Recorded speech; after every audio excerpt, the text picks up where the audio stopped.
हुन्छ हामी परमेश्वरको वचनबाट सिक्छौँ अनि प्रभु यीशु ख्रीष्टले मर्कुसको किताब 1 अध्यायको 15 पदमा हामी सधैँ यही वर्षदेखि सुरु गर्छौँ। प्रभु यीशु ख्रीष्टले के भन्दै प्रचार गर्नुभयो भन्दाखेरि चाहिँ समय पुरा भएको छ अनि परमेश्वरको राज्य नजिकै आएको छ, पश्चाताप गर र सुसमाचारमा विश्वास गर भनेकन प्रभु यीशु ख्रीष्टले भन्नुभयो। अनि प्रभु यीशु ख्रीष्टले सेवकाई गर्दै गर्नु हुँदाखेरि उहाँले दिनुभएको सबैभन्दा पहिलो आवाज, पहिलो शब्द, पहिलो आह्वान चाहिँ के थियो भन्दाखेरि रिपेन्ट, पश्चाताप गर भनेकन। अनि यो पश्चातापको विषयमा त अब मैले तपाईँहरूसँग अब यो हामी यसरी भेट भएको नै सायद 3 महिना हुन आँट्यो होला। र त्यो 3 महिनामा हामी एउटै कुरा रट लगाएर भनेको छ है, पश्चाताप भन्ने कुरा।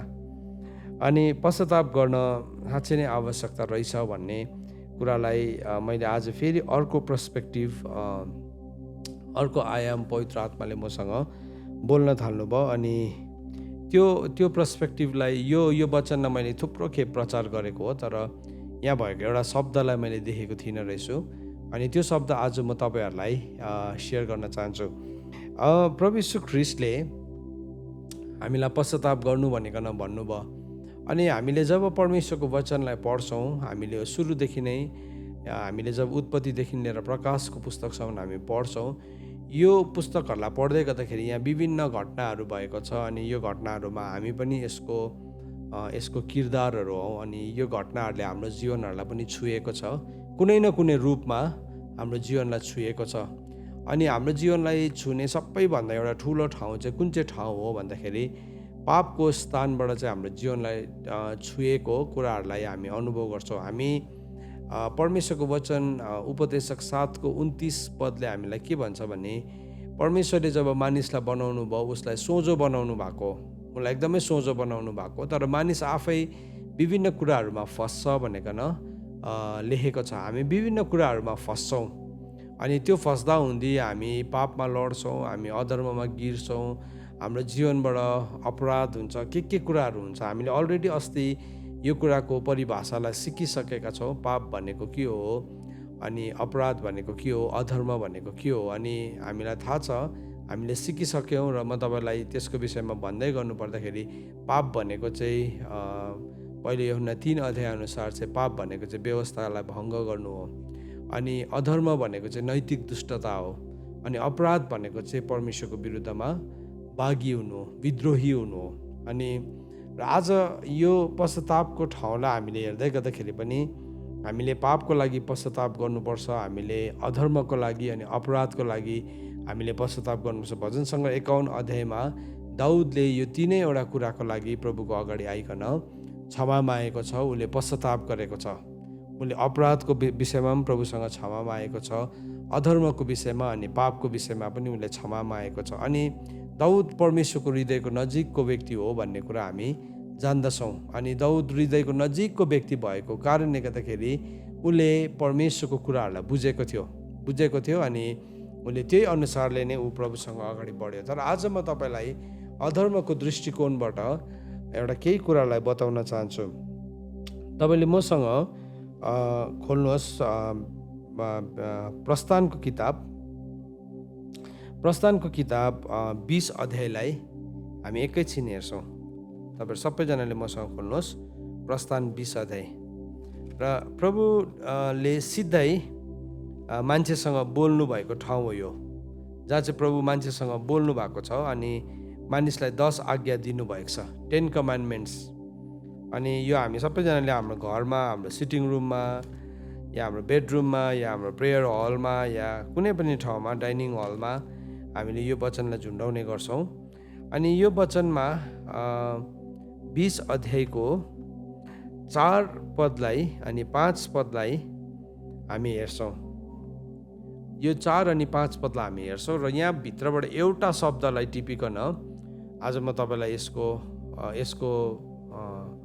यसको मिनिङलाई अथवा यसको गहिराईलाई म तपाईँहरूलाई आज अलिकति बताउन चाहन्छु। तर म तपाईँहरूसँग यो बिन्ती गर्छु कि तपाईँले यसलाई सुनेर त्यत्तिकै नछोड्नुहोस्, तर आफै कोट्याएर हेर्नुहोस्। आज जसै तपाईँले यो वचनलाई सुन्नुहुन्छ, मैले चाहिँ नि यो वचनलाई जब आज मैले बुझेँ आज मेरो लाइफमा एउटा ठुलो ब्रेक थ्रुलाई मैले अनुभव गरेँ। एउटा सिम्पल प्रार्थनामा म डोरिँदै थिएँ, म आफै प्रार्थना गर्दै थिएँ, अनि त्यो प्रार्थनाले मेरो जीवनमा एउटा ठुलो ब्रेक थ्रु आएको मैले अनुभव गरेँ। अनि म यो विश्वास गर्छु प्रभुले त्यो ब्रेक थ्रु तपाईँहरूको जीवनमा पनि ल्याउनुहुन्छ भन्ने कुरा।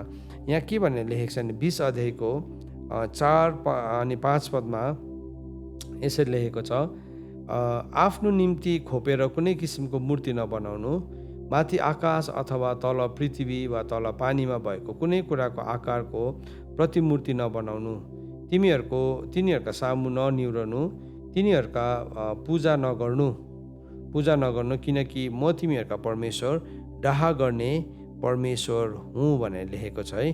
अनि यहाँ के भन्दैछ भने नि म अझै त यसलाई पढ्दै जान्छु। त तिनीहरूको सामने ननिउरनु, किनकि म परमप्रभु तेरा परमेश्वर, डाहा गर्ने परमेश्वर हुँ। पिता पुर्खाले गरेको अधर्म, हेर्नुहोस् है यो शब्दलाई हेर्नुहोस् ल, यहाँ अधर्म भन्ने शब्दलाई हेर्नुहोस् है, यसलाई तपाईँले मार्क गरिराख्नुहोस्, किनभने आज हामी अधर्म भन्ने शब्दलाई हेर्न गइरहेको छौँ। पिता पुर्खाले गरेको अधर्म र मेरो अवहेलनाको दण्ड तिनीहरूका सन्तानहरू र तिनीहरूका तेस्रो र चौथो पुस्तासम्म दिनेछु। यो वचनलाई मैले पढ्दै गर्दाखेरि अचानक यो कोही वचन पढ्दै गर्दाखेरि हाम्रो माइन्ड अचानक खोलिन्छ नि है। मसँग पनि पवित्र आत्मा त्यसरी नै बोल्नुभयो अनि आज मसँग बोलेको कुराहरू म तपाईँलाई सेयर गर्न चाहन्छु।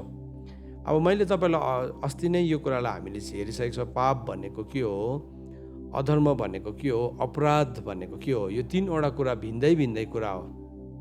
यो तीनवटा कुरा चाहिँ भिन्दै कुरा हो। पाप भनेको चाहिँ पहिलो यूहन्ना 3 अध्यायले भन्छ व्यवस्थालाई भङ्ग गर्नु चाहिँ पाप हो भनिकन। पहिलो यूहन्ना 3 अध्यायको 4 पदलाई एकपल्ट फेरि हामी हेरौँ, म पढी मात्रै दिन चाहन्छु।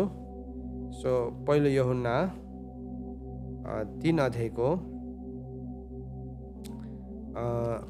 4 पद, त्यहाँ के भनेर लेखेको छ भन्दाखेरि चाहिँ यसो भनेर लेखेको छ, पाप गर्ने हरेकले व्यवस्थाको विरोध पनि गर्छ, पाप त व्यवस्थाको विरोध हो। एकदमै सफासँगले वचनले हामीलाई बताएको छ पाप भनेको चाहिँ के हो भन्दाखेरि चाहिँ पाप भनेको चाहिँ व्यवस्थाको विरोध हो। सो भेरी क्लियर, एकै लाइनमा पापको डेफिनेसन चाहिँ के हो भन्दाखेरि चाहिँ पाप गर्नु भनेको चाहिँ व्यभिचार गर्नु, चोरी गर्नु, हत्या गर्नु होइन हो। त्यो सबै त व्यभिचार, चोरी, हत्या त व्यवस्था नै हो नि त। सो व्यवस्थालाई विरोध गर्नु नै पाप हो। एकदम भेरी सिम्पल डेफिनेसन।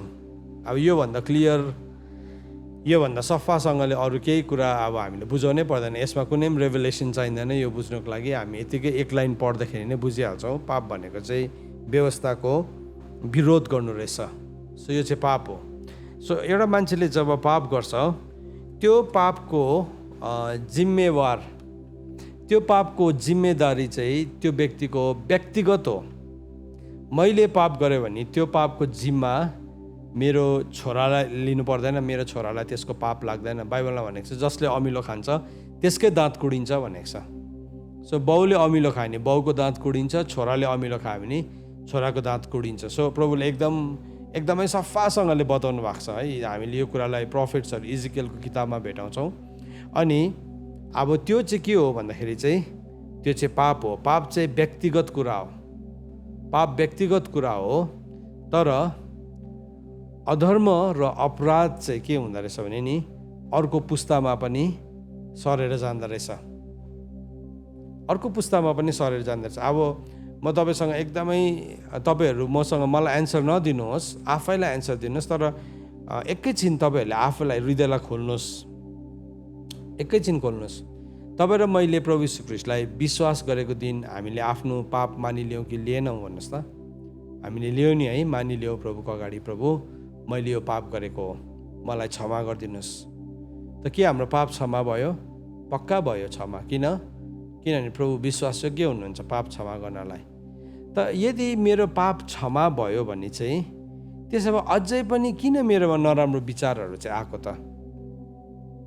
अब तपाईँहरू कोही हुनुहुन्छ जसले चाहिँ यो भन्न सक्नुहुन्छ आज कि मेरो पाप क्षमा भएकोदेखि उता चाहिँ मेरो हृदयमा कहिले पनि नराम्रो विचार आएन है, कहिले पनि नराम्रो विचार आएन। त्यहाँदेखि चाहिँ म एकदमै ज्योति ज्योति ज्योति बनिँदै आएको छु भनेकन सायद हुनु पनि सक्छ, हुँदैन भनेर भन्न सक्दिनँ।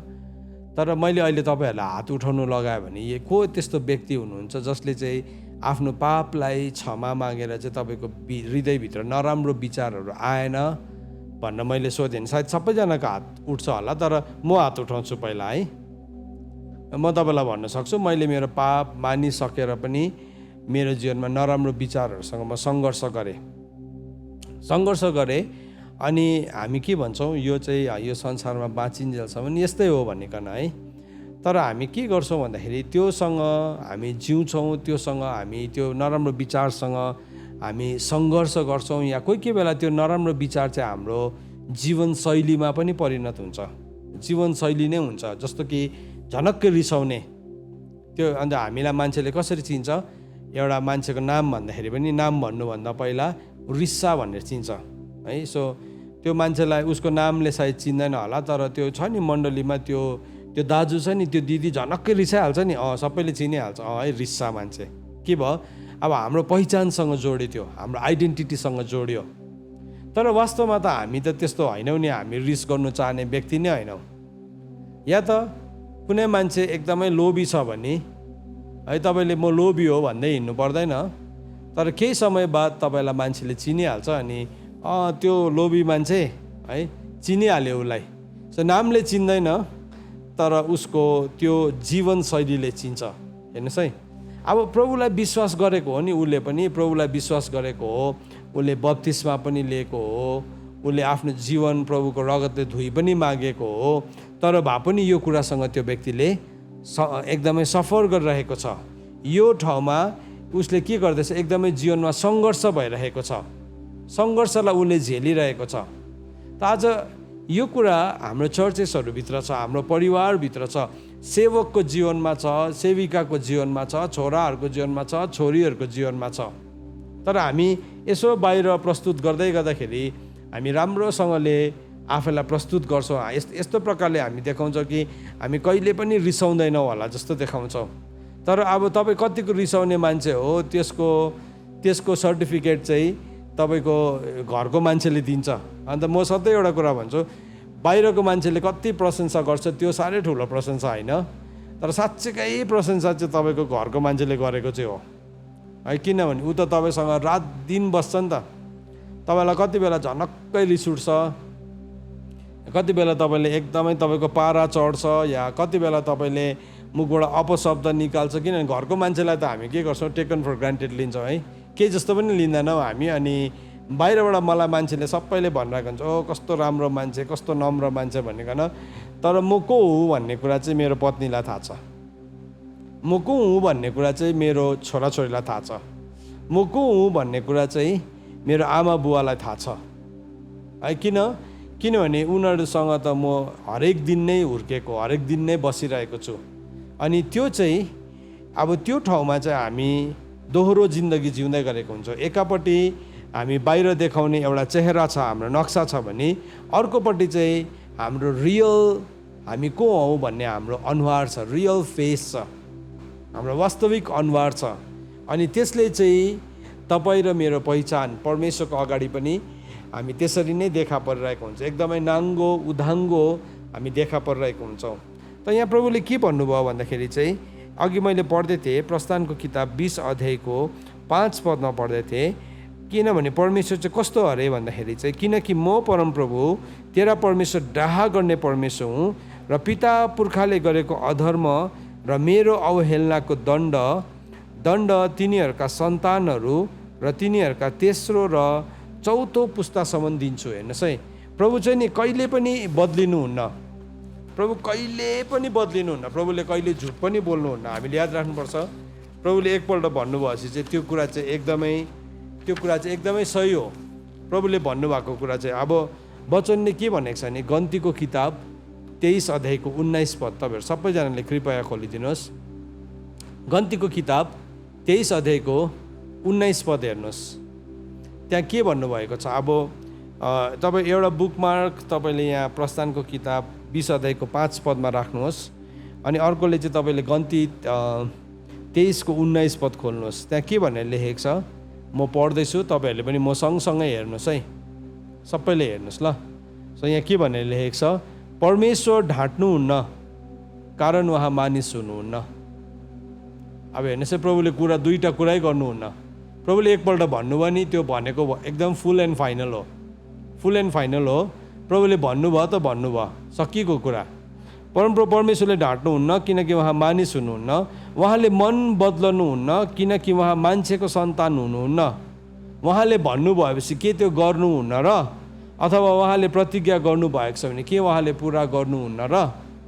त हामीले यहाँ प्रस्थानको किताब 20 अध्यायको 5 पदमा भन्नुभयो, म चाहिँ तेरो पुर्खाले गरेको पाप चाहिँ तेस्रो र चौथो पुस्तासम्म पनि म के गर्छु, आई विल भिजिट भनेको छ त्यसमा इङ्ग्लिसमा चाहिँ। अथवा तेस्रो र चौथो पुस्तासम्म पनि म के दिनेछु, म त्यसको अधर्मको दण्ड दिनेछु। अब तपाईँले भन्नुहुन्छ, ओ यो कुरा त पहिलाको व्यवस्थामा लेखेको हो, पुरानो नियममा लेखेको हो, यो त यसमा त हामी छँदै छैनौँ है, हामी भन्छौँ। एक किसिमले हामीलाई त्यो भन्दै गर्दाखेरि सही लाग्छ, तर म तपाईँलाई फेरि अर्को वचन देखाउनु पर्यो। यदि तपाईँको आर्गुमेन्ट, अब हामी चाहिँ सुन्दा सुन्दै हाम्रो माइन्डभित्र आर्गुमेन्ट आउँछ नि त है, सुन्दा सुन्दै हाम्रो हृदयभित्र तर्कहरू आउनु थालिहाल्छ। तपाईँले मसँग खोल्नुहोस् रोमीको किताब 2 अध्यायको 13 पद। रोमीको यदि यो तर्क तपाईँभित्र जन्मिँदैछ भने, किनभने म चाहिँ जहिले पनि सिक्दाखेरि त्यसरी नै सिक्छु, त्यसलाई तर्क गर्छु त्यो वचनलाई है। त्यसो हो भने चाहिँ यो चाहिँ के हो भनेर, तर पवित्र आत्माले सिकाउनुहुन्छ नि त, पवित्र आत्मा चाहिँ हाम्रो शिक्षक हुनुहुन्छ। हेर्नुहोस् है, अब तपाईँले मसँग खोल्नुहोस् रोमीको किताब 2 अध्यायको 13 पद। तपाईँले खोलेर हेर्नुहोस् अनि मसँग पढ्नुहोस् पनि। रोमीको किताब 2 अध्यायको 13 पदमा के लेखेको छ हेर्नुहोस् त। यसरी लेखेको छ, किनकि परमेश्वरको सामुने व्यवस्था शून्यहरू होइन, तर व्यवस्था पालन गर्नेहरू धर्मी ठहरिन्छ भनेर लेखेको छ। सो तपाईँले भन्नुहुन्छ यो त व्यवस्थाको कुराहरू हो भनेर तपाईँले भन्नुहुन्छ भने, अब यहाँ वचनले चाहिँ भन्दैछ व्यवस्था शून्यहरू होइन, व्यवस्था पालन गर्नेहरू धर्मी ठहरिन्छ। सो यदि त्यो रद्दी भएको हो भने त यो व्यवस्था भन्ने शब्द पनि यहाँ प्रयोग नगर्नुपर्ने। अनि मैले हेरेँ यो व्यवस्था भनेको चाहिँ मिसप्रिन्ट पो भएको हो कि है, मिसप्रिन्ट पो भएको हो कि भनिकन मैले यसलाई हेरेँ, यसको ग्रिक भर्जनमा पनि हेरेँ। अनि मैले हेरेँ त्यसलाई चाहिँ एकदमै ल नै लेखेको छ, ल भनेर लेखेको छ। अनि त्यो ललाई चाहिँ टोरा भनेर एक्सप्लेन गरेको छ। अनि टोरा भनेको चाहिँ फर्स्ट 5 बुक अफ द बाइबलको पहिलो 5वटा किताब है, उत्पत्ति, प्रस्थान, लेवी, गन्ती, व्यवस्था। सो अहिले मैले पढ्दै गरेको खण्ड चाहिँ व्यवस्था हो। सो व्यवस्थाले चाहिँ के भन्दैछ भन्दाखेरि चाहिँ प्रभुले भन्नुहुँदैछ कि म चाहिँ भिजिट गर्छु, म तिमीहरूको पिता पुर्खाको अधर्मको चाहिँ तिमीहरूको चौथो पुस्तासम्म पनि म भिजिट गर्छु। अब यसलाई म एक्सप्लेन गर्दै जान्छु तपाईँलाई किन चाहिँ भन्नुभएको रहेछ यो प्रभुले भनिकन, म त्यो पनि तपाईँलाई बुझाउँछु। सो त्यसले गर्दा तपाईँ बस्नु। सो मैले अघि तपाईँलाई एउटा भर्स देखाएँ गन्ती 23को 19 पद। फेरि हिब्रूको किताब 6 अध्यायको 18 पदमा, हिब्रूको किताब 6 अध्यायको 18 पदमा के भनेर लेखेको छ भन्दाखेरि चाहिँ परमेश्वर असत्य ठहरिनु असम्भव छ भनेर लेखेको छ। परमेश्वर असत्य ठहरिनु चाहिँ असम्भव छ। It is impossible for God to be truthless. असत्य झुटा हुनु चाहिँ परमेश्वरको लागि चाहिँ के हो, एकदमै असम्भव छ है। इम्पोसिबल फर गड टु लाई। परमेश्वरको लागि झुट बोल्नु के छ, असम्भव छ भनिकन परमेश्वरको वचनले भन्दछ। त यहाँ हामीले अब हेर्नुहोस् यो वचनमा म फेरि आउँछु। अब यो वचनलाई फेरि हामी अर्को ठाउँ पढौँ। अहिले जुन चाहिँ यो व्यवस्थाको किताब 20 अध्यायको 5 पदलाई पढ्यौँ, फेरि अर्को ठाउँमा पनि हामी पढौँ, एकपल्ट चेक गरौँ यसलाई यो के भनेको रहेछ भनिकन। गन्तीको किताब 14 अध्यायको 18 पद तपाईँले खोल्नुहोस्। यो वचनलाई आज तपाईँले ध्यानसँगले सुन्नुहोस् ल। किन भन्नुहोस् त, कतिवटा जेनेरेसनल कर्सबाट आएको डिजिजहरू, रोगहरूले नै हामी सताइएका छौँ। हामीले हामी त्यो रोगसँग जुझिरहेको छ, जसको लागि हामी बनिएको पनि होइन। आज हामी त्यसलाई काट्नु सक्छौँ। कसरी काट्नुपर्छ म तपाईँलाई त्यो पनि सिकाउँछु अहिले है। प्रभुले हामीलाई यो टाइमले पर्मिट गर्यो भने हामी त्यो कुरालाई पनि हेर्छौँ। गन्तीको किताब 14 अध्यायको 18 पद सबैले खोल्नुहोस् ल, सबैले खोल्नुहोस् है। गन्ती 14 को 18 पद। गन्ती 14:18 सबैले पाउनुभयो? ओके, गन्ती 14:18 पद।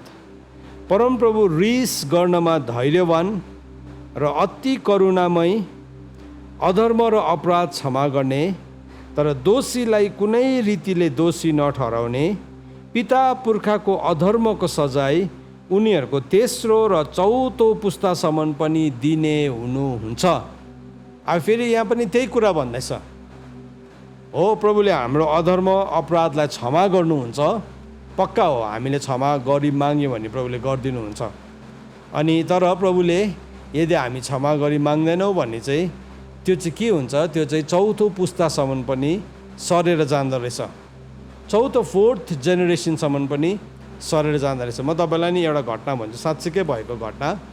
म एक ठाउँ गएको थिएँ सेवकाईको लागि, अनि त्यो सेवकाईको लागि जाँदै गर्दाखेरि चाहिँ के भयो भन्दाखेरि चाहिँ एउटा घरमा हामीलाई राति डिनरमा बोलायो बाहिर, अनि डिनरमा बोलायो। अनि त्यो डिनरमा गएको त त्यो घरको सबैजना मान्छेहरू अब प्रभुको सेवक आउँदैछ भनिकन एउटा सेवकाईको भावनामा उहाँहरू बस्नु भएको रहेछ। अनि हामीलाई उहाँले एकदमै खातिरदारी गर्नुभयो।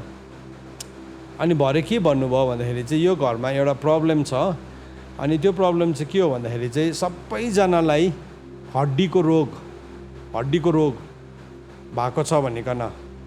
अनि तपाईँहरू, मैले सोधेँ तपाईँहरू यो घरमा कतिवटा पुस्ता चाहिँ बस्नुहुन्छ? अहिले जस्तो बाजे, त्यहाँदेखि बाउ, त्यहाँदेखि नाति, त्यहाँदेखि पनाति, हो त्यस्तो कति पुस्ता चाहिँ हुनुहुन्छ भनेको त सबै 4 पुस्ता रहेछ जम्मा, त्यो घरमा 4 पुस्ता रहेछ।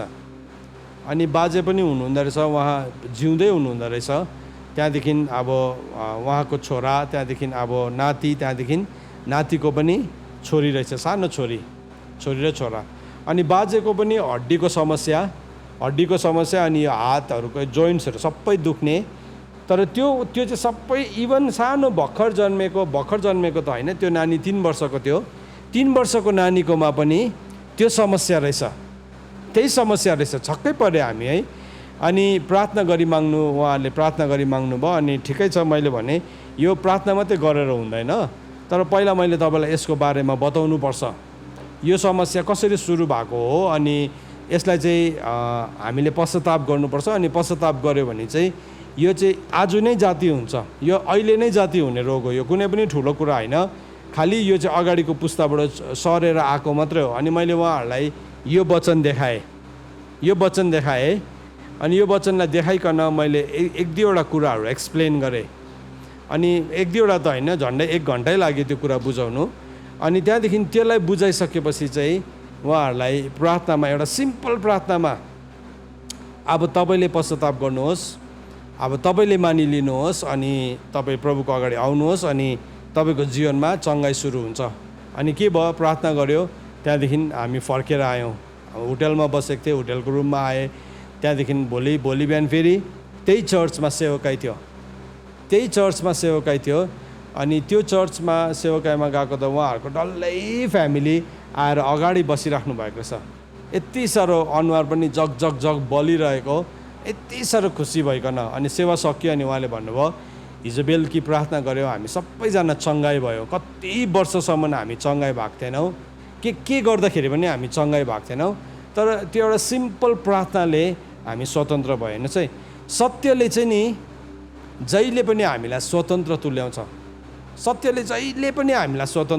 अन्त त प्रभुले भन्नुभयो सत्य के हो त्यो तिमीले जान्ने छौ, अनि सत्यले चाहिँ तिमीहरूलाई स्वतन्त्र तुल्याउँछ भनिकन।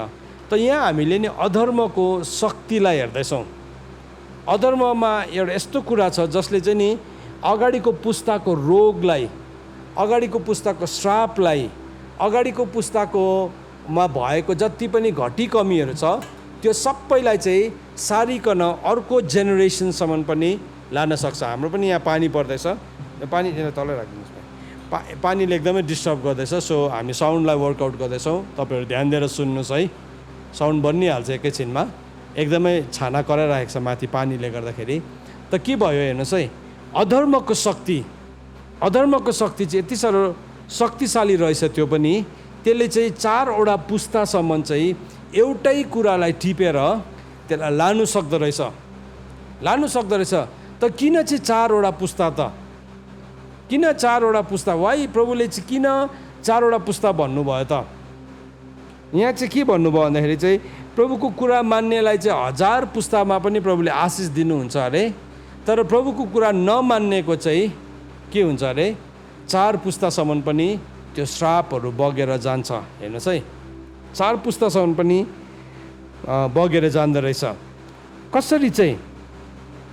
कसरी भनिकन म तपाईँलाई एउटा भर्स देखाउन चाहन्छु बाइबलमा। सो यो भर्स इम्पोर्टेन्ट छ, खोल्नुहोस् तपाईँले। हिब्रूको किताब 7 अध्यायको 9 र 10 पद हेर्नुहोस्। हिब्रूको किताब 7 अध्यायको 9 अनि 10 पद। हिब्रूको किताब 7 अध्यायको 9, 10 सबैले खोल्नुहोस्। ओके, तपाईँले पाउनुभयो? सबैले खोल्नुहोस् है। ओके, पाउनुभयो तपाईँहरूले? ओके, खोल्नु हुँदैछ कतिजनाले? म पर्खिन्छु, केही छैन, पर्खिने योग्य छ। It is worth waiting. आज सत्यतालाई बुझ्नु हो भने चाहिँ हामीले परमेश्वरको वचनले मात्रै हामीलाई स्वतन्त्र बनाउन सक्छ। हिब्रूको किताब 7 अध्यायको 9 अनि 10 पद। त्यहाँनि एउटा रहस्य बोल्नु भएको छ प्रभुले, एउटा कुरा बताएको छ। यहाँ यसरी भन्न सकिन्छ, यहाँ पढ्दैछु म। कसैले यो पनि भन्न सक्छ कि 10 पाउने लेवीले पनि अब्राहमद्वारा नै 10 दिए, किनभने मल्कीसेदेकले अब्राहमलाई भेट्दा लेवी आफ्नो पिताको शरीरभित्रै थिए। अब तपाईँले भन्नुहुन्छ यसको चाहिँ के चाहिँ सम्बन्ध छ अघिको कुरासँग? म तपाईँलाई सम्बन्ध बताउन चाहन्छु। अब्राहम र लेवीको विषयमा बताउन चाहन्छु। अब्राहम चाहिँ ग्रेट ग्रान्डफादर थियो। अब के भन्छ, हजुरबा भन्छ कि अब जिजुबा भन्छ कि जे पनि भन्छ है। सो ग्रेट ग्रान्डफादर चाहिँ को थियो? अब्राहम थियो। अब्राहमको बादमा दोस्रो को जन्मियो? हजुर, इजाक, होइन? इजाकबाट को जन्मियो? याकुब र एसाउ। अब याकुबको पुस्तालाई मात्रै हेर्दैछौँ हामीले। याकुब जन्मियो। याकुबबाट को जन्मियो? लेवी जन्मियो। कतिवटा पुस्ता भयो भन्नुहोस् त? कतिवटा पुस्ता भयो? तपाईँले मलाई हातले देखाउनुहोस् त, कतिवटा पुस्ता भएको रहेछ? 4 पुस्ता। यस, अघि प्रभुले के भन्नुभयो? कति पुस्तालाई चाहिँ म त्यो श्रापले पछ्याउँछ भन्नुभयो? 4 पुस्तालाई। सुन्नुहोस् है, आज नि कतिवटा समस्यासँग तपाईँ जुझ्दै हुनुहुन्छ नि, जो तपाईँले पाप गरेर पनि भएको होइन। तपाईँले भन्नुहुन्छ म कति प्रार्थना गर्छु, म कति पश्चाताप गर्छु, र पनि यो एउटा समस्यासँग चाहिँ म जाति नै हुँदैन। यो एउटा कुरासँग चाहिँ मैले छुटकारै पाउन सकेको छुइनँ। कतिजना यस्तो राम्रो व्यक्तिहरू हुन्छ, तर भए पनि यस्तो लतको आदतमा गिर्छ। उसको हृदयभित्रको भक्ति एकदमै चोखो छ, राम्रो छ, तर भए पनि ऊ लड्छ। अनि हामी चर्चले पनि त्यो कुरालाई बुझ्दैन रहेछ कोही बेला। अनि हामी एकैचोटि त्यो मान्छेलाई दोषी ठहराउँछौँ या उसलाई हामीले गिरेको नजरले हेर्छौँ, तर हामी उसलाई डेलिभरेन्समा लिड नै गरेका हुँदैन। सुन्नुहोस् है, हामीले उसलाई छुटकारामा लिड गरेको हुँदैन रहेछौँ। तर यहाँ के भन्दैछ भने अब्राहमले मल्कीसेदेकलाई 10 दिँदाखेरि चाहिँ लेवी चाहिँ कहाँ थियो अरे? अब्राहमको शरीरभित्र थिएछ। तपाईँहरूले बुझ्दै हुनुहुन्छ? सो अब्राहमले उसको जीवनमा जति पनि आशिषको कामहरू गर्दै थियो, त्यो आशिष चाहिँ सरेर लेवीमा जान्दै पनि थियो। तर अब्राहमले जे गल्ती गर्दै थियो, त्यो अधर्म जुन चाहिँ थियो नि, नैतिक दुष्टता गर्दै थियो, त्यो नैतिक दुष्टता पनि सरेर अर्को जेनेरेसनमा जाँदो रहेछ। अब त्यसलाई साइन्टिफिकली भन्नु हो भने चाहिँ त्यसलाई डिएनए भन्छ। डिएनए भनेको चाहिँ अनुवांशिक अणु भनेको, अथवा त्यसले चाहिँ एउटा वंशको कुरालाई, अगाडिको वंशको कुरालाई चाहिँ के गर्छ, छाप्दै अर्को पुस्तामा पनि छापिदिन्छ त्यही कुरा, फेरि अर्को पुस्तामा पनि छापिदिन्छ, अनि अर्को पुस्तामा पनि छापिदिन्छ। सो जब पनि अगाडिको 4 पुस्ता अगाडिको कुरा, एउटा पाप अधर्मको कुरा, अधर्मको छोडिदिनुहोस्, पापको छोडिदिनुहोस्, पाप हाम्रो पर्सनल कुरा हो। तर अधर्मको कुरा चाहिँ के हुँदो रहेछ भने त्यो चाहिँ हामी आमाको गर्भमा आउनुभन्दा अगाडि नै, जब हामी बन्नेको पनि थिएनौँ अथवा हामी बन्निनुको लागि एउटा पुस्तामा हामी तयारी हुँदै थियौँ। अब कतिजना मान्छेले जीवनसँग हरेस खाएर सुसाइड गर्छ नि है। अब सुसाइड गर्ने मान्छे चाहिँ नि नरकुण्ड जान्छ, याद राख्नुहोस्। त्यो मान्छे राम्रो थियो, त्यो मान्छे चाहिँ एकदमै धर्मी थियो, तर सुसाइड गरेछ, स्वर्गै गयो होला भनेर अन्दाज पनि नकाट्नुहोस्। किन नम्बर 1 त्यो त हत्याको पाप हो। नम्बर 2 उसले 4वटा पुस्तालाई मार्दैछ। ऊ भित्र भएको 4वटा पुस्तालाई उसले मार्दै गरेको हुन्छ। सो एउटा व्यक्तिको जीवनमा नि, कसैको जीवनमा सुन्नुहोस् है, मैले अस्ति एकजना फ्यामिलीको लागि हामी डिल गर्दै थियौँ। अनि डिल गर्दै गर्दाखेरि प्रभुले देखाउनु भयो। अनि उसको छोरी, उनीहरूको परिवारमा चाहिँ नि एउटा सुसाइडल स्पिरिटले एकदमै सताइरहेको। अनि हामीले चाहिँ त्यो नानीको लागि प्रार्थना गरेको थियौँ। तर हाम्रो प्रार्थना गर्ने एकजना आमालाई देखाउनु भएछ कि त्यो स्पिरिटले त अगाडि नै उसको आमालाई पनि सताएको रहेछ। अन्त यस्तो हेऱ्यो, आमा त एकदमै भक्ति गर्ने मान्छे, प्रभुलाई प्रेम गर्ने, प्रभुलाई माया गर्ने, दिन रात सङ्गतिमा बस्ने। अन्त कसरी सोध्नु भयो, मलाई आएर भन्यो एज अ लिडर। अनि मैले भने तपाईँ नडराइ गएर सोध्नुहोस्, किनभने त्यो तपाईँलाई परमेश्वरको आत्माले देखाउनु भएको। नडराउनुहोस्, सोध्नुहोस्, केही पनि हुँदैन। अनि तपाईँको उसले होइन रहेछ भने पनि तपाईँले भन्नुहोस्, होइन मलाई यस्तो प्रार्थना गर्दै यस्तो देखेँ, सायद हुनु पनि सक्छ भनेर सोधेको, सो सरी होइन भने माफ माग्न सकिगयो। तर हो भने चाहिँ त्यो कुरालाई चाहिँ त्यहाँ पहिला जाति बनाउनुपर्छ। अब के भइरहेको हुन्छ भने कोही बेला हाम्रो घरको छाना चुइन्छ या हाम्रो बिल्डिङको रुफ चुइन्छ। अनि त्यसलाई चाहिँ हामीले मुनिबाट जत्तिकै टाल्यो भने पनि जबसम्म माथिबाट गएर बुच्याउँदैनौँ, के हुन्छ, त्यो पानी चुइ नै रहन्छ नि त। सो बुच्याउनुको लागि चाहिँ हामीले के गर्नु पऱ्यो, मुनिबाट पनि बुच्याउनु पऱ्यो, पहिला चाहिँ माथिबाट बुच्याउनु पऱ्यो, त्यहाँदेखि चाहिँ मुनिबाट बुचिहाल्छ त्यो आफै। अन्त गएर हामी बात मार्नु थाल्यो, सोध्यौँ तपाईँको लाइफमा कहिले यस्तो भएको थियो कि तपाईँ जवान हुँदाखेरि तपाईँले सुसाइडल एटेम्प्ट गर्नुभएको थियो या सुसाइडल थटलाई तपाईँले ल्याउनु भएको थियो भने त यस, मैले गरेको थिएँ अरे। हो, त्यसले गर्दाखेरि तपाईँको पुस्तामा तपाईँ राम्रो हुनुभयो, तपाईँ प्रभुमा बलियो हुनुभयो, वचनले तपाईँलाई बलियो बनायो। तर त्यो एउटा डिएनए चाहिँ इभन तपाईँको नानीहरूमा पनि सरेर गएको छ।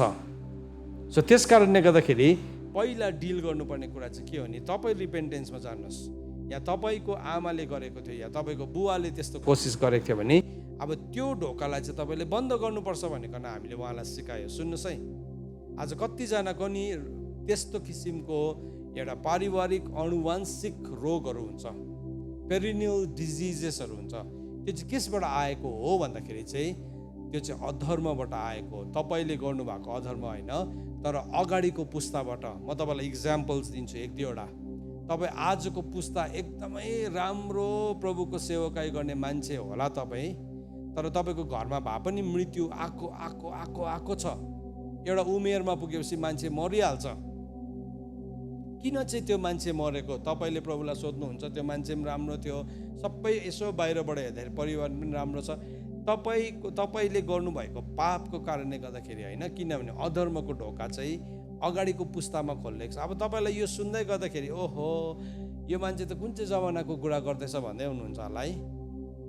सुन्नुहोस् है, बाइबलमा नि मत्तीको किताब 5 अध्यायमा यीशु ख्रीष्टले यसको बारेमा उल्लेख गर्नुभएको छ। यीशु ख्रीष्टले भन्नुभएको छ, यीशु ख्रीष्ट स्वयंले भन्नुभएको छ। म तपाईँलाई देखाउन चाहन्छु। मत्तीको किताब 5 अध्यायको 25 पद खोल्नु सबैजनाले। मत्तीको किताब 5 अध्यायको 25 पद। सो प्रभुले के भन्नुभएको छ भन्दाखेरि चाहिँ म पढ्नु पर्यो, तपाईँहरूले पनि हेर्नुहोस् म सँगसँगै। सबैले भेटाउनु भयो मत्ती 5 को 25। ओके।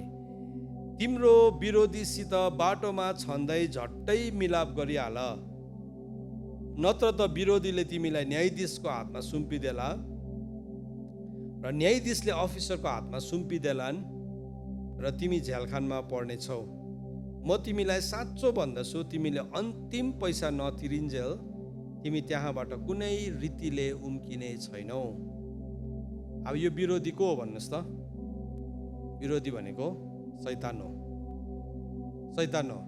सो बाइबलले भन्दैछ तिमी विरोधीसित बाटोमै छँदै, बाटोमा भनेको चाहिँ के हो? यो जीवन हो। अहिले हामी जुन जीवन जिउँदैछ नि, हामी एउटा जीवनको यात्रा भन्छौँ नि त है, जीवनको यात्रा है। कहिले घाम छ, कहिले पानी भन्छ नि त, बाटोमा यात्रा त बाटोमा हुन्छ नि त है। सो के हुँदैछ त्यो बाहिर त्यो बाटोमा हामी जान्दै बाइबलले भन्दैछ तिमी बाटोमा छँदै झट्टै मिलाप गरिहाल, नत्र त। अब मिलाप गर्नु भनेको चाहिँ शैतानसँग कम्प्रोमाइज गर्नु भनेको होइन।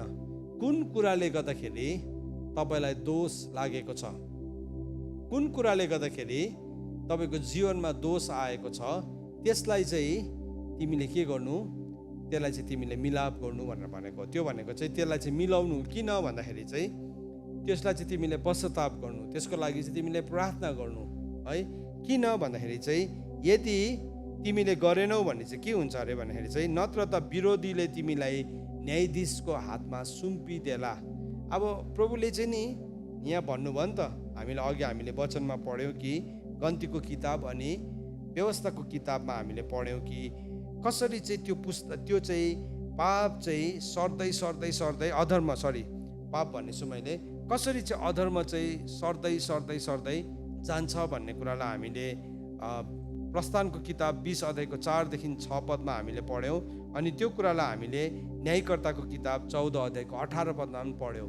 अनि हामीले अर्को के पढ्यौँ भन्दाखेरि चाहिँ प्रभुले झुट बोल्नुहुन्न, प्रभुले भन्नुभएको कुरा उहाँले बदलिनुहुन्न है, उहाँले बदलिनै हुन्न भनेकन गन्तीको किताब 23 अध्यायको 19 पदमा पनि पढ्यौँ। सो यो कुरा प्रभुले भन्नुभयो नि, प्रभुले बदलिनु भएन। हेर्नुहोस् त, हामी जब मत्तीको किताबमा यीशु ख्रीष्टले प्रचार गर्न थाल्नुभयो, उहाँले यो कुरा बताउन थाल्नुभयो। हेर्नुहोस् त, प्रभुले के भन्नुभयो, तिम्रो विरोधीसँग तिमी बाटोमा छँदैनै के कुरामा चाहिँ तिमीलाई दोष लाग्दैछ, तिमीले मिलाप गरिहाल। त्यसलाई चाहिँ तिमीले के गर, तिमी प्रभुको अगाडि आऊ, तिमी पश्चाताप गर, तिमी घुट्नामा जाऊ। प्रभुले भन्नुभयो जागर हो, प्रार्थना गर र परीक्षामा नपर। जागर हुनु भनेको चाहिँ भिजिलेन्ट हुनु, थाहा हुनु के कुराले गर्दाखेरि यो हुँदैछ अनि कहाँ चाहिँ हुँदैछ। हामीले हाम्रो घरको एउटा छाना चुहियो अथवा हाम्रो रुफ चुहियो भने पनि कहाँबाट चाहिँ चुहिँदैछ हामी हेर्छौँ नि त, त्यसलाई खोज्छौँ नि त। हामी त्यत्तिकै छाता ओढेर त बस्दैनौँ घरभित्र, तर हामी के गर्छौँ, त्यो पाललाई हामी बुझाउने एउटा प्रक्रियामा जान्छौँ। हामी दिनमा हुन्छ, रातमा हुन्छ, पेनले कोरिराखेर हुन्छ कि कसरी हुन्छ, हामी दाग लगाइराख्छौँ। त्यहाँदेखि त्यो ठाउँको छानालाई नै उकाएर हुन्छ या त्यसलाई हामीले एउटा कुनै पनि एउटा बुच्याउने कुरालाई ल्याएर हामी त्यसलाई बुच्याउन थाल्छौँ। किन भन्दाखेरि चाहिँ यदि बुच्याएन भने चाहिँ त्यो चुहिएको एक थोपा पानीले चाहिँ के हुन्छ, एक थोपा पानीले चाहिँ त्यसले हाम्रो जीवनको, हाम्रो घर नै भत्काइदिन्छ। एउटा उदाहरण म तपाईँलाई बताउनु पर्यो। एक दिन एउटा मान्छेले घर बेचेछ अरे, अनि त्यो घर चाहिँ $1 मिलियन घर, अब करोडौँ रुपियाँको घर हो, तर एकदमै सस्तो दाममा बेचेछ। 1000 रुपियाँमा मात्रै बेचेछ, एकदमै हजारौँ रुपियाँमा, लाखमा पनि होइन, हजारमा मात्रै बेचेछ। अनि त्यो मान्छेले घर बेच्दै गर्दाखेरि चाहिँ त्यो किन्ने मान्छेलाई चाहिँ एउटा शर्त राखेछ। तर त्यो शर्त चाहिँ के थियो भन्दाखेरि चाहिँ यो घर चाहिँ म तपाईँलाई यति दाममा बेच्दैछु, सस्तो दाममै बेच्छु, तर यो घरको बिचमा एउटा काँटी छ, यो काँटी चाहिँ म तपाईँलाई बेच्दिनँ। यो घरको मालिक चाहिँ तपाईँ हो आजदेखि, तर यो काँटीको मालिक चाहिँ तपाईँ होइन भनिकन। अनि तपाईँले जे गऱ्यो भने पनि यो काँटी चाहिँ उब्काउनु पाउँदैन, यो काँटी चाहिँ उब्काउनु पाउँदैन। सो यो काँटीको मालिक चाहिँ मै हो भनिकन। सो त्यो मान्छेले यसो हेऱ्यो, एउटा नाथे काँटी त हो, उसको पाले के गरेछ, हुन्छ। सो के गर्यो, त्यो घरलाई उसले एकदमै किन्यो, एकदमै दामी छ। अनि त्यो काँटी चाहिँ त्यहाँ बिचमा छ, उसको सिटिङ रुमको बिचमा एउटा काँटी छ।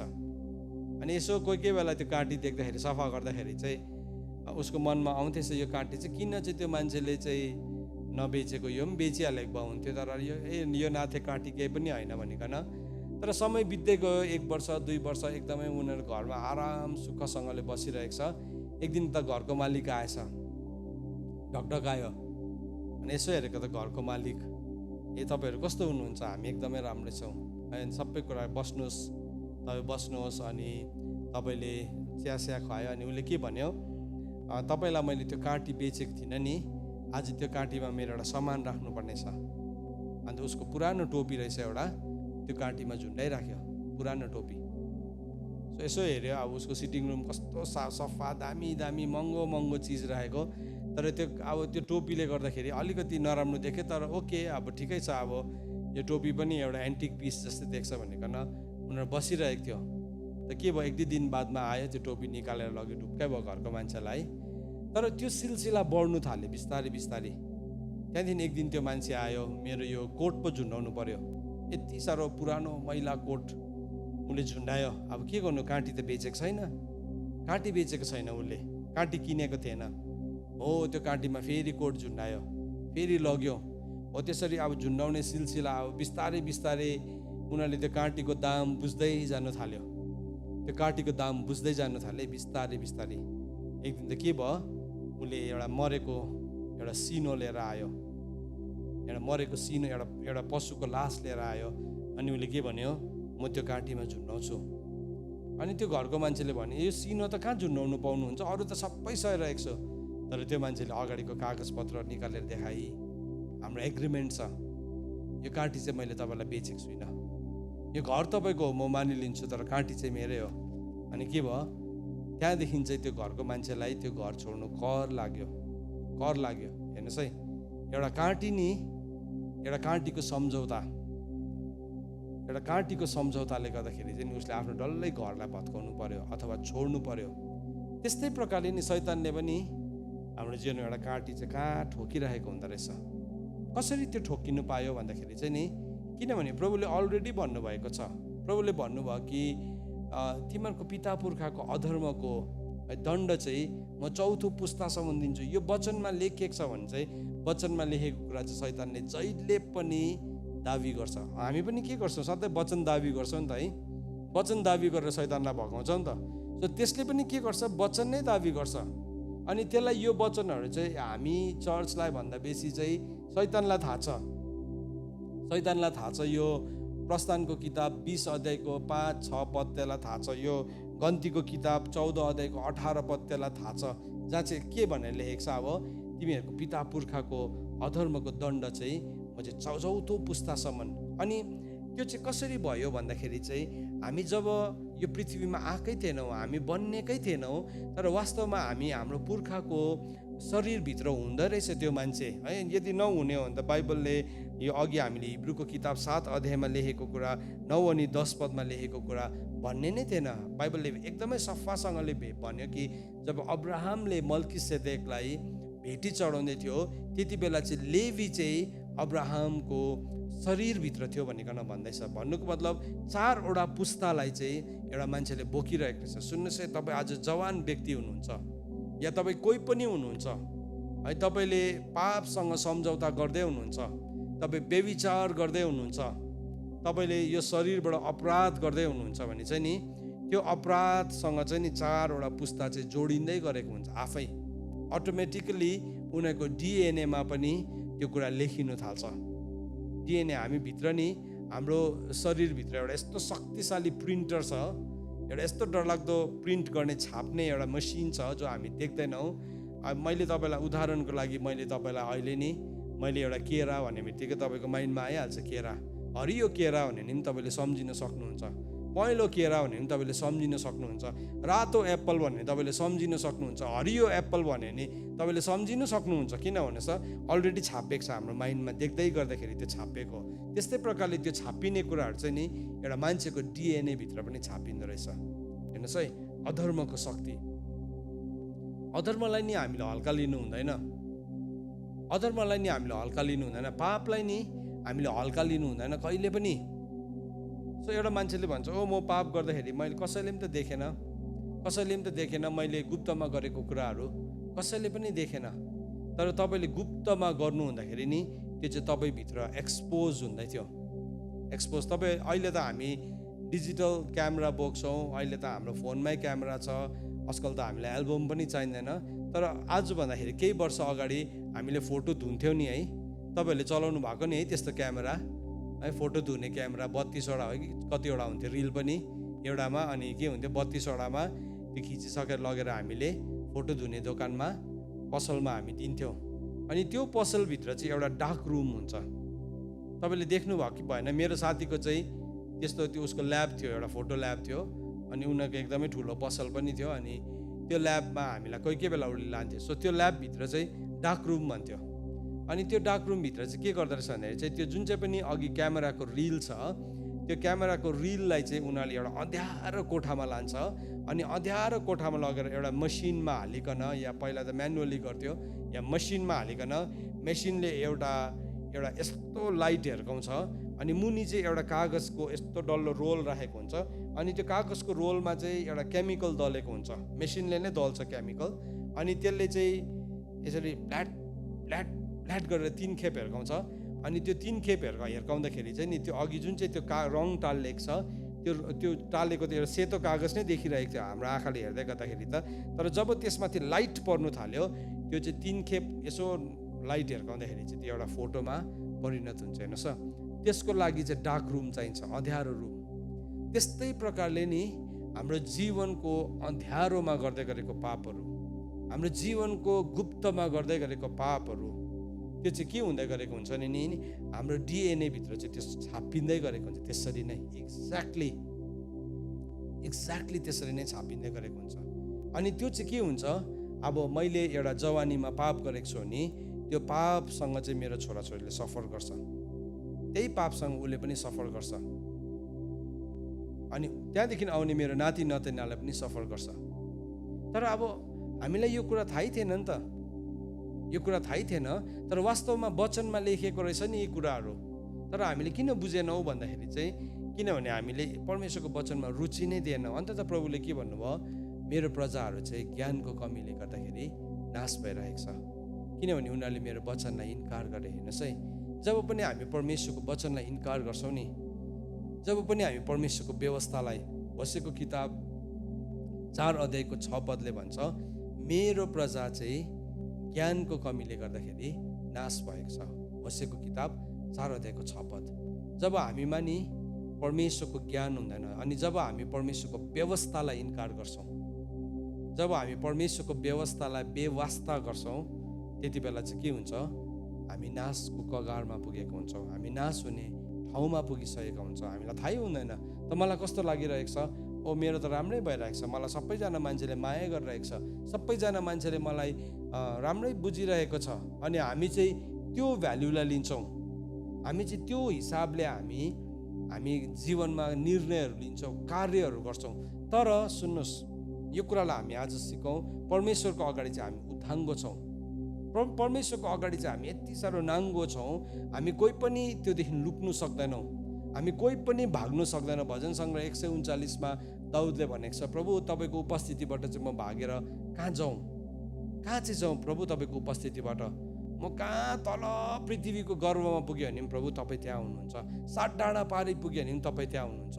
तपाईँको उपस्थितिदेखि मलाई लुकाउने केही पनि ठाउँ नै छैन।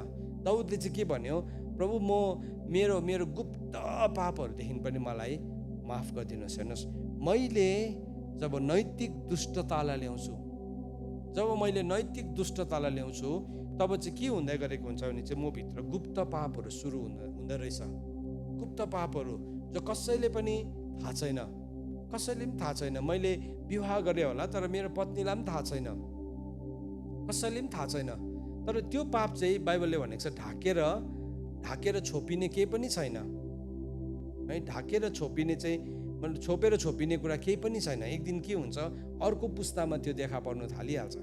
अनि त्यति बेला म रियलाइज गर्छु, ओहो मैले जे रोपेको थिएँ त्यसको के गर्दैछु, कटनी गर्दैछु। अब वचनले त हामीलाई त्यसरी भन्छ नि है, परमेश्वरको चाहिँ ठट्टा हुँदैन, परमेश्वरको ठट्टा हुँदैन। मानिसले जे रोप्छ त्यसैको कटनी गर्छ। हाम्रो जीवनमा नि हामी त्यसरी कटनी गर्दै गरेको हुन्छौँ। हामीले आज इनफ्याक्ट त्यो कुराहरूको कटनी गरिरहेको छौँ हाम्रो जीवनहरूमा। अनि त्यो कुरालाई हामी कसरी टालटुल छोपछाप पार्ने, या त्यसलाई हामीले पढाइको क्रिमले छोप्ने, या सफलताको एउटा के भन्नु वस्त्रले छोप्ने, या धनको मतलब तुजुकले छोप्ने, या अनुभवको तुजुकले छोप्ने कोसिसहरू गरिरहेको हुन्छौँ। त्यो कोसिस चाहिँ नै हाम्रो समयको बर्बादी हो। That is the waste of our time. मैले भनेको बुझ्दै हुनुहुन्छ? तपाईँहरूले बुझ्दै हुनुहुन्छ मेरो कुरालाई? प्रभुले तपाईँलाई आशिष गरून्। सुन्नुहोस् है, त्यो चाहिँ हाम्रो समयको बर्बादी हो। That is the waste of our time. हामी बुद्धिमानी छौँ भने नि, हामी बुद्धिमानी छौँ भने चाहिँ हामी हाम्रो समयलाई बर्बाद गर्दैनौँ। हामी बुद्धिमानी छौँ भने चाहिँ नि हामी के गर्छौँ, आफैलाई पनि हामी पाप गर्नुदेखि रोक्छौँ, पाप गर्नुदेखि रोक्छौँ। किनभने वचनले के भन्छ हेर्नुहोस् ल, म तपाईँलाई एउटा वचन पढ्नु पर्यो। हिब्रूको किताब रोमीको किताब 8 अध्यायको 12 अनि 13 पद।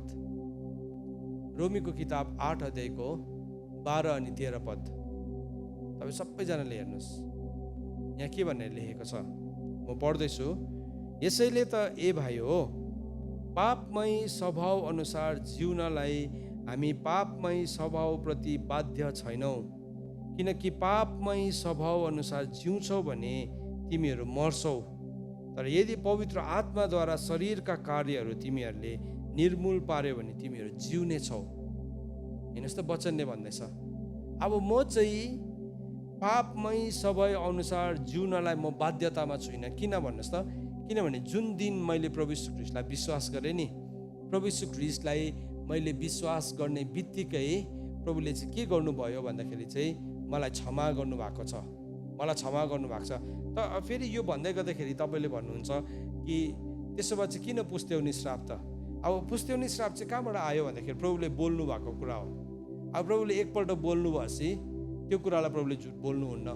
कसरी आउँदो रहेछ भन्दाखेरि, किनभने एउटा मेरो पुर्खाले पाप गर्दै गर्दाखेरि त म त पुर्खाको शरीरभित्रै थिएछु नि त है। जसरी अब्राहमले मल्कीसेदेकलाई 10वां अंश दिँदै गर्दाखेरि लेवी त अब्राहमको शरीरभित्रै थियो, त्यस्तै प्रकारले मेरो बाजे, मेरो हजुरबा, मेरो जिजुबाले पाप गर्दै गर्दाखेरि अब म त उसलाई देखेको पनि छुइनँ, म त उसलाई चिन्दिनँ पनि, आज को हो उसको नाम पनि थाहा छैन, मलाई थाहा छैन।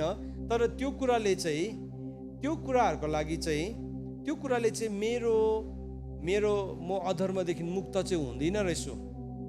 मेरो जिजुबाको नाम मलाई थाहा छैन भन्दैमा म चाहिँ के भन्नु, अधर्मदेखि मुक्त हुँदैन रहेछु। हेर्नुहोस् है, अब मेरो काम चाहिँ के रहेछ भन्दाखेरि चाहिँ म बाटोमा जाँदा जाँदै मलाई कुन कुरामा दोष लाग्दैछ, त्यो दोषलाई चाहिँ मैले मेटाइ माग्नुपर्छ। त्यो दोषको दाम चाहिँ प्रभु यीशु ख्रीष्टले तिरिसक्नु भएको छ, प्रभु यीशु ख्रीष्टले अलरेडी तिरिसक्नु भएको छ त्यो दाम चाहिँ।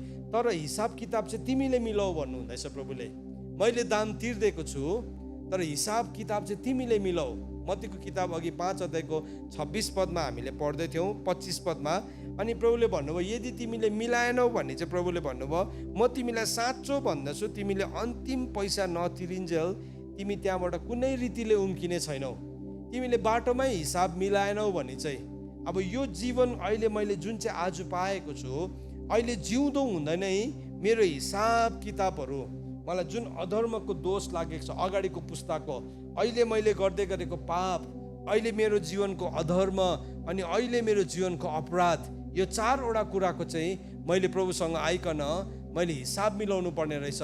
आज तपाईँ सफर गर्दै हुनुहुन्छ, तपाईँ सताइँदै हुनुहुन्छ, तपाईँ यदि व्यभिचारको भावनाले सताइँदै हुनुहुन्छ अनि तपाईँ व्यभिचारी मान्छे पनि होइन तर भए पनि तपाईँ सताइँदै हुनुहुन्छ भने चाहिँ त्यसको मतलब चाहिँ त्यो अधर्म चाहिँ अगाडिको पुस्तामा भएको छ। त्यो भएको कुरालाई चाहिँ म प्रभुको अगाडि जब जान्छु अनि कलसीको किताब 2 अध्यायको 14 पद अनुसार म प्रभुको अगाडि आइकन भन्छु, प्रभु तपाईँले मलाई क्षमा गर्नुहोस्, मलाई क्षमा गर्नुहोस्।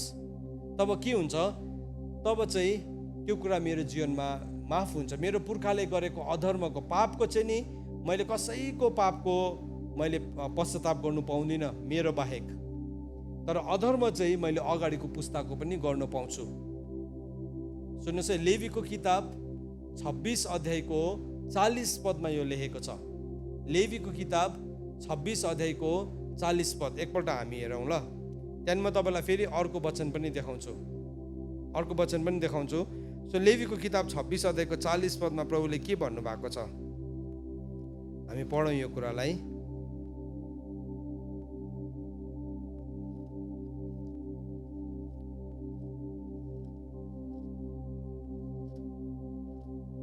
म पनि खोल्दैछु, तपाईँहरूले पनि खोल्नुहोस् ल मसँग। लेवीको किताब 26 अध्यायको 40 पद भेट्नुभयो तपाईँहरूले?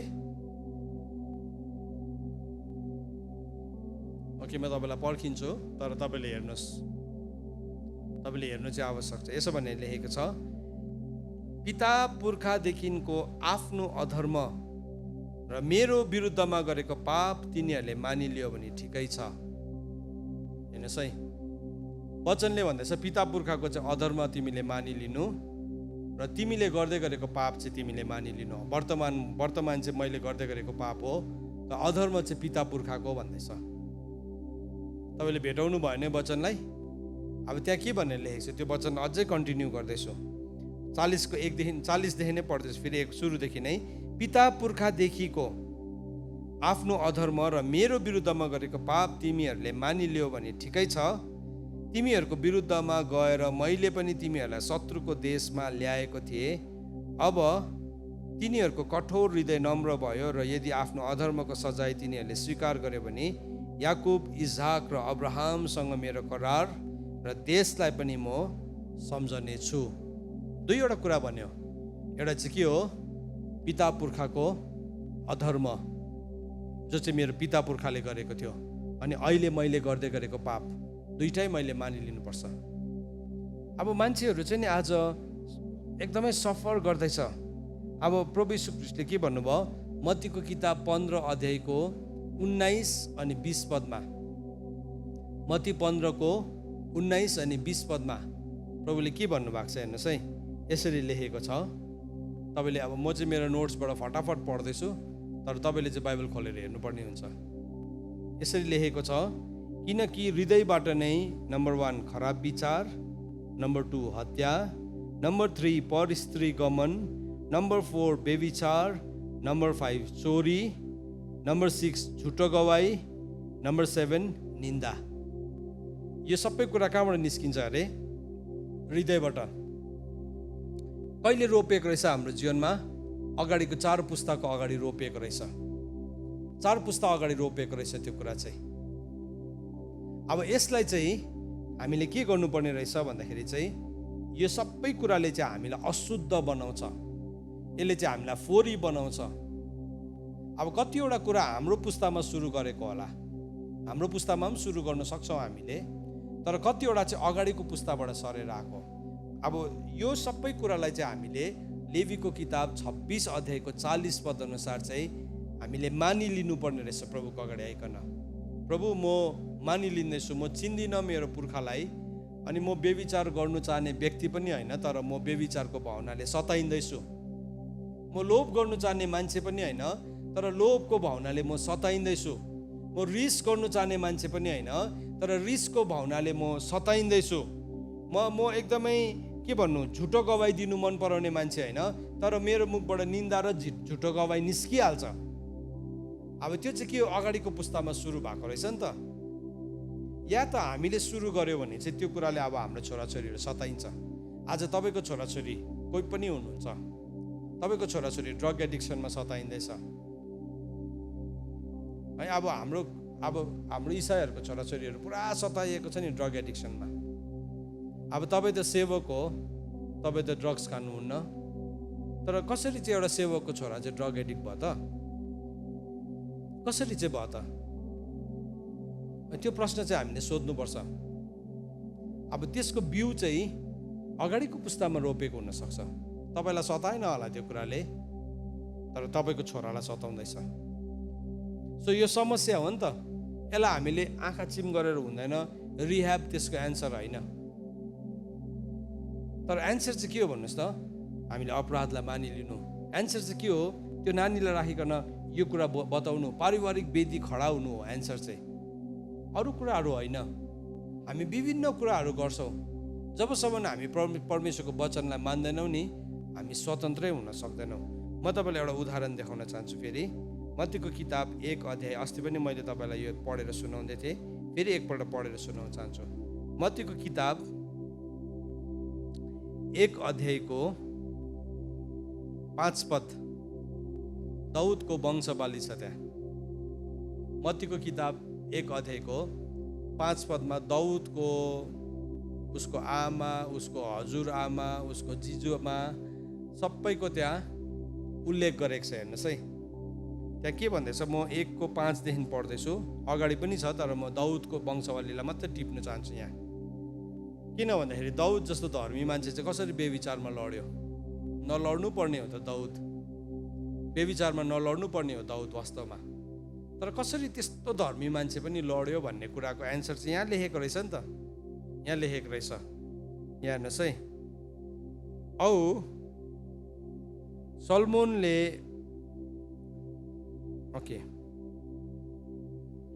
सल्मोनले राहाबबाट बोअजलाई जन्माए र बोअजले रुथबाट ओबेदलाई जन्माए र ओबेदले यस्सीलाई जन्माए औ यस्सीले दाउद राजालाई जन्माए।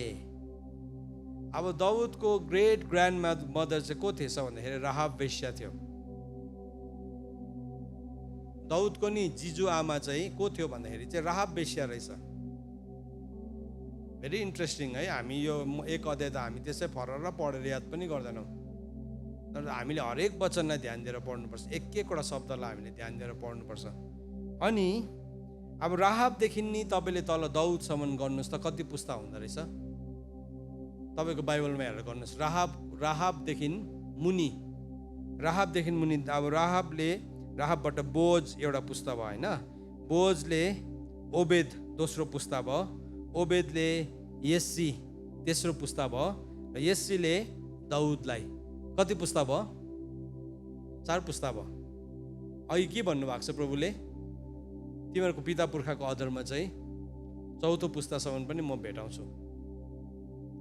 किनभने दाउद चाहिँ नि ऊ जन्मिनुभन्दा पहिला नै ऊ कसैको गर्भभित्र थियो। यो अलौकिक कुरा हो, तर यो वास्तविक कुरा हो। त्यसले गर्दा त भजन सङ्ग्रहमा लेखेको छ, दाउदले नै भन्छ I am fearfully and wonderfully made. म अचम्म रीतिले अनि भयानक रीतिले बनिएको छु भनेको चाहिँ त्यही हो। यति साह्रो अचम्म रीतिले, यति साह्रो भयानक रीतिले हामी बनिएका छौँ कि हामीभित्र भएको कुरा चाहिँ नि सर्दै अनन्तता चाहिँ नि हामीभित्र छ। वास्तवमा कसरी भन्दाखेरि चाहिँ म मर्छु नि, तर मेरो बिउ मेरो छोरा त छँदैछ नि त। त्यहाँदेखि ऊदेखि अर्को पनि त्यो त के भयो? बिउ त मर्दै मरेन, बोट मात्रै मरेको हो, बिउ मरेको छैन है। सुन्नुहोस् है, अनन्तता छ तपाईँभित्र, म भित्र अनन्तता छ हामीभित्र। अनन्तता भएको कारणले गर्दाखेरि चाहिँ नि अनन्तता चाहिँ सर्दै जान्छ। तर त्यो अनन्ततामा शैतानले नि यदि अधर्मलाई रोप्नुमा, यदि हाम्रो जीवनमा नैतिक दुष्टतालाई हाल्नु सक्यो भने नि त्यसको कुनै न कुनै पुस्तामा एकपल्ट त्यो अधर्मको नक्सा फेरि पनि देखा पर्छ। अब यहाँ हामीले राहाबको सन्तानलाई हेर्दै गर्दाखेरि राहाबबाट जन्मेको जति पनि सन्तान थियो, राहाबबाट बोअज धर्मी मान्छे थियो, एकदमै धर्मी मान्छे थियो। सो बोअजको जीवनमा बोअजले बेविचार गर्यो भनेर हामीले काम भेटाउँदैनौँ है। फेरि बोअजको बादमा ओबेद छ, ओबेदले पनि बेविचार गरेको हामी रेकर्ड भेटाउँदैनौँ। अब हिस्टोरिकल रेकर्डमा छ भने अर्कै कुरा हो, तर हामी भेटाउँदैनौँ बिब्लिकल रेकर्डमा। अब यस्सीले पनि बेविचार गरेको हामी भेटाउँदैनौँ, तर हामीले कसलाई बेविचारमा लडेको भेटाउँछौँ? दाउदलाई। 4थो पुस्तामा नि ऊ लड्यो। हेर्नुहोस् त, अपराधको शक्ति, द पावर अफ इनिक्विटी, अपराधको शक्ति। सो यो कति गम्भीर कुरा हो, यो कति साह्रो गम्भीर कुरा हो। हामीले बुझ्नुपर्ने कुरा हो, यो हामीले बुझ्नुपर्ने कुरा। अनि यो सत्यलाई नि तपाईँले यदि आज जान्नुभयो भने नि त्यसको डोरीलाई तपाईँले गएर छुट्याउनु मात्रै हो। त्यसको त्यो सर्ट सर्किट हुने कनेक्सनलाई गएर काटिदिनु मात्रै हो। त्यो लिक हुने त्यो एउटा पोइन्टलाई नि बुच्याइदिनु पर्ने मात्रै हो। जब हामीले त्यो गर्नु थाल्छौँ नि, त्यो गर्ने बित्तिकै के हुन्छ भन्नुहोस् त? त्यो गर्ने बित्तिकै त्यो ठाउँमा छुटकारा आउनु थाल्छ, त्यो ठाउँमा चङ्गाई आउनु थाल्छ। अन्त प्रभुले हामीलाई भन्नुभएको रहेछ पश्चाताप गर भनेको चाहिँ त्यस कारणले भन्नुभएको रहेछ। यत्रो पश्चाताप गरे, आज पनि पश्चाताप गर भन्छ यो मान्छे आएर 3 महिना भइसक्यो, पश्चाताप गर कि पश्चाताप गर। तर यो एरियाजहरू हो हाम्रो जीवनको, यो ठाउँहरू हो जुन ठाउँहरूलाई नि हामीले त्यत्तिकै छोडेर राखेको कारणले गर्दाखेरि आज हामी सताइँदैछौँ।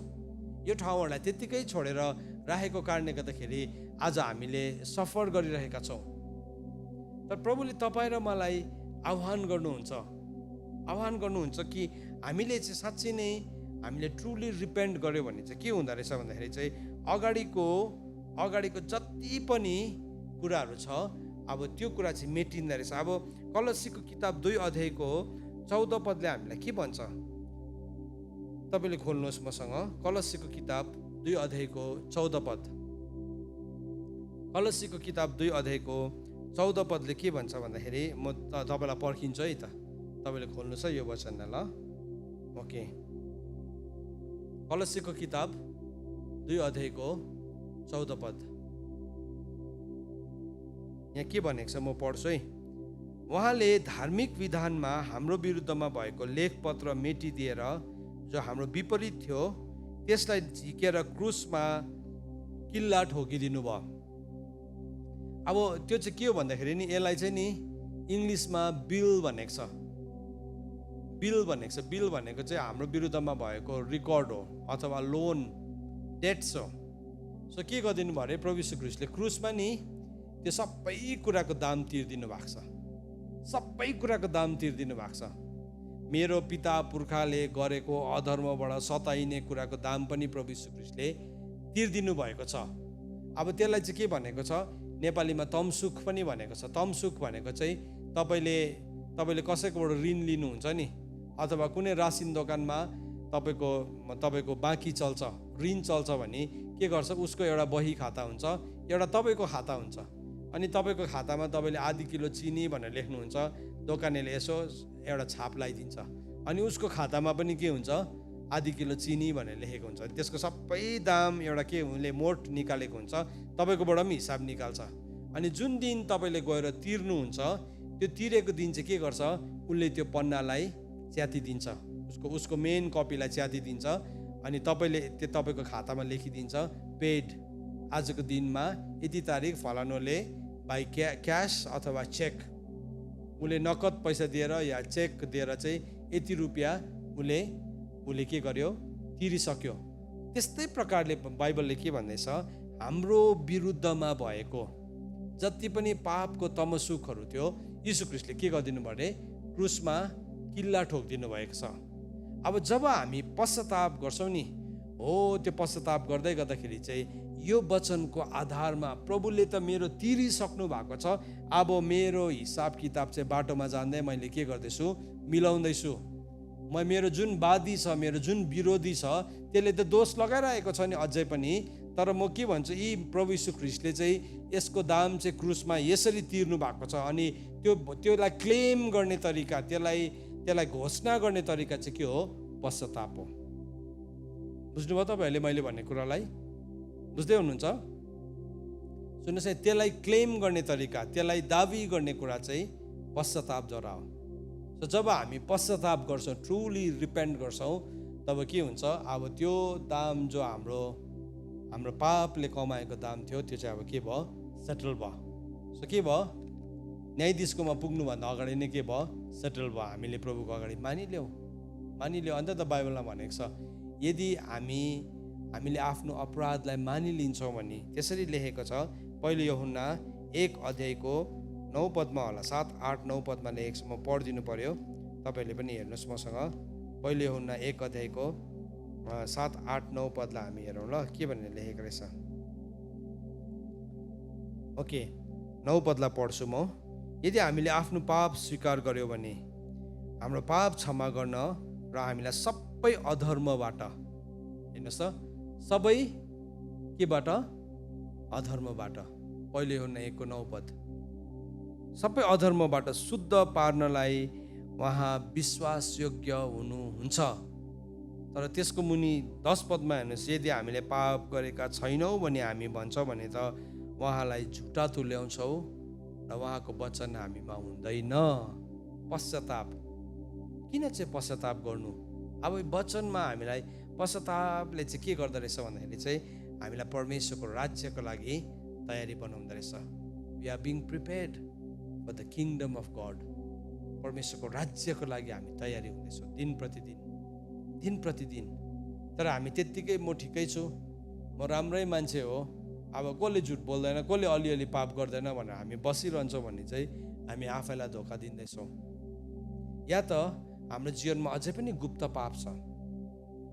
हामी बेविचारी त होइनौँ, तर बेविचार गर्नु मन परिरहन्छ। हामी चोर त होइनौँ, तर चोर्नु मन परिरहन्छ। हामी निन्दके त होइनौँ, तर निन्दा गर्नु मन परिरहन्छ। हामी प्रार्थना गर्ने मान्छे हौँ, हामी आँसुमा जाने हो, घुट्नामा जाने हो, तर फेरि प्रार्थना गरिसकेर एकैछिनमा त्यो आइहाल्छ फर्केर भन्ने चाहिँ याद राख्नुहोस्। त्यो चाहिँ अगाडिको पुस्ताको अधर्म हो। त्यसलाई चाहिँ नि हामी प्रभुको अगाडि आइकन हामीले क्षमा माग्नुपर्छ। प्रभुको अगाडि आइकन नि त्यो हिसाबलाई सेटल गर्नुपर्छ। जसरी दानियलले गर्यो, जसरी नहेमियाले गर्यो। तपाईँले पढ्नु भने नि हामी भेटाउँछौँ, दानियलले गर्यो, नहेमियाले गर्यो, उनीहरूले त्यो प्रार्थना गर्यो, अयुबले गर्यो। अनि इजिकेलको किताब 14 अध्यायमा गएर हामीले हेऱ्यो भने नि यिनीहरूको नामलाई उल्लेख गरेको छ है। दानियलको उल्लेख गरेको छ, अयुबको उल्लेख गरेको छ। यो धर्मी मान्छेहरूको नामलाई उल्लेख गरेको छ। किन भन्नुहोस् त, किनभने उनीहरू साँच्चै नै त्यो ठाउँमा उभे, त्यो ग्यापमा उभे, त्यो धाँधोमा उभे। अनि आज हामीले गर्दै गरेको हाम्रो जीवनमा हामीले गरेको पापको त हामी प्रभुसँग माफ माग्छौँ नै सधैँ नै, तर हाम्रो जीवनमा जुन अपराधले हामी सताएका छौँ, हामीले त्योसँगको डोरीलाई पनि, त्योसँग जोडिएको त्यो के भन्नु कर्डलाई पनि, त्यो कर्सको लाइनलाई पनि यदि हामीले ब्रेक गर्छौँ भने, यदि हामी त्यसलाई छुट्याउँछौँ, यदि हामी त्यसलाई काट्छौँ भने चाहिँ नि हामी स्वतन्त्र हुन थाल्छौँ। We are being set free. हामी स्वतन्त्र हुन्छौँ अनि हामी झन् शक्तिशाली जीवनलाई जिउन सक्छौँ। स्वर्गले नि हामीलाई अझै शक्तिशाली कुराहरूसँग भर पर्न सक्छ। आजको यो समय तपाईँहरू हामी सबैजना आएका छौँ। यो वचनलाई सुन्दै गर्दाखेरि पवित्र आत्मा तपाईँसँग के बोल्दै हुनुहुन्थ्यो? आजको बिहान यो कुरा पवित्र आत्मा मसँग बोल्दै हुनुहुन्थ्यो। अनि मैले मेरो जीवनको कुराहरू प्रभुलाई भन्दै थिएँ, हो प्रभु, म यो कुरासँग एकदमै बेसी सफर गरेको हो, तर आज म मानिलिँदैछु त्यो कुरालाई। जसै मैले त्यो प्रार्थना गर्न थालेँ नि, म भित्रबाट एउटा यस्तो गरुङ भारी निस्केर गएको। सायद यो प्रार्थना गर्न हामीलाई समय लाग्छ होला, किनभने कतिवटा कुराहरू हामी बुझेको पनि हुँदैनौँ। तर म तपाईँलाई आज के भन्छु भने, जब तपाईँले बुझ्न थाल्नुहुन्छ नि, तपाईँ अगाडिको पुस्ताको अधर्मले सताइँदै गरेको, तपाईँ सताइनु भएको छैन होला, तपाईँको छोराछोरी, तपाईँको कुनै पनि व्यक्ति सताइँदैछ होला। आज तपाईँ त्यो अगाडि आउनुहोस् अनि क्षमा माग्नुहोस्। तपाईँको पारिवारिक वेदीमा आउनुहोस्, प्रभुलाई क्षमा माग्नुहोस्। प्रभु, हाम्रो परिवार यो कुरासँग सफर गर्दैछ, हामी त्यसलाई नलुकाउँ, हाम्रो गल्तीहरूलाई, गुप्त पापलाई हामी नलुकाउँ, तर हामी एक्सपोज गरी मागौँ प्रभुलाई भनौँ, प्रभु तपाईँको ज्योति हामीमा चम्काइदिनुहोस्। इफिसीको किताब 5 अध्यायको 13 पदले भन्छ, तिनीहरूको दोष देखाइदिँदाखेरि अँध्यारोको कुराहरू चाहिँ उज्यालोमा आउँछ, अनि जुन कुरा उज्यालोमा आउँछ त्यो चाहिँ ज्योतिमा प्रकट हुन्छ। आज हामी यो प्रार्थना गरौँ, आज अँध्यारोको कुराहरू चाहिँ ज्योतिमा आएको होस् अनि हामी त्यो ठाउँमा स्वतन्त्र बन्न सकौँ। परमेश्वरको वचन पढाइ अनि सुनाइमा परमेश्वरले हामी सबैजनालाई आशिष